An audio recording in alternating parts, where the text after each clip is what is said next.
સમગ્ર કચ્છમાં ડેન્ગ્યુ સહિત મચ્છરથી ફેલાતા અન્ય રોગોએ ચિંતાજનક રીતે માથું ઉંચક્યું છે।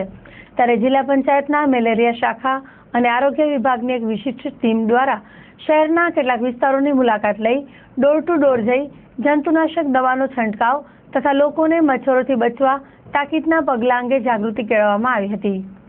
જિલ્લા પંચાયતની આરોગ્ય શાખા દ્વારા શહેરમાં મચ્છરોના ઉપદ્રવને પહોંચી વળવા માટે શ્રેણીબદ્ધ પગલાઓનું આયોજન કરવામાં આવ્યું છે, તેમ જિલ્લા આરોગ્ય અધિકારી ડોક્ટર ડાભીએ જણાવ્યું હતું।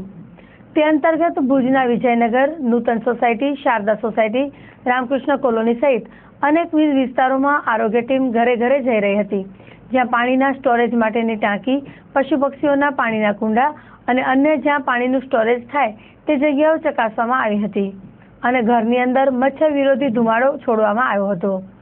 ટીમના સદસ્યોએ જણાવ્યું હતું કે ઘણા મકાનોમાં પાણીના સંગ્રહ માટેની ટાંકીઓમાં પણ મચ્છરના લાર્વા મળી આવ્યા હતા। આ બાબતે લોકોએ જાતે પણ જાગૃતિ કેળવી પાણીના સંગ્રહ સ્થાનો વ્યવસ્થિત ઢાંકે તે આવશ્યક હોવાનું જણાવ્યું હતું। દરમિયાન આ ઝુંબેશ ચાલુ સપ્તાહ દરમિયાન ચાલુ રાખવામાં આવશે અને શહેરના વિવિધ વિસ્તારોમાં ડોર ટુ ડોર જઈ લોકોને માહિતગાર કરશે।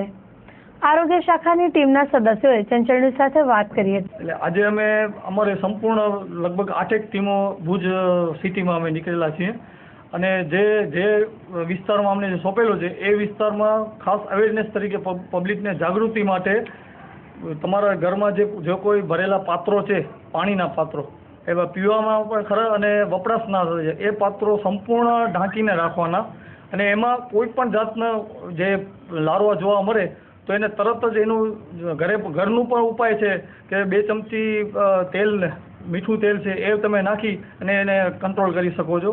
અને અમારી ટીમ ઘરોઘર જઈ અને પહેલે ડેન્ગ્યુના લક્ષણો જે કંઈ છે એની પૂછા કરે છે અને પછી એની જે સારવાર તરીકે કોઈને તાવ આવતું હોય તો એને અમે બ્લડ સ્મીયર લઈ અને એને આપણે તાત્કાલિક એને સારવાર આપીએ, પ્રિઝમ્પટિવ સારવાર આપીએ છીએ।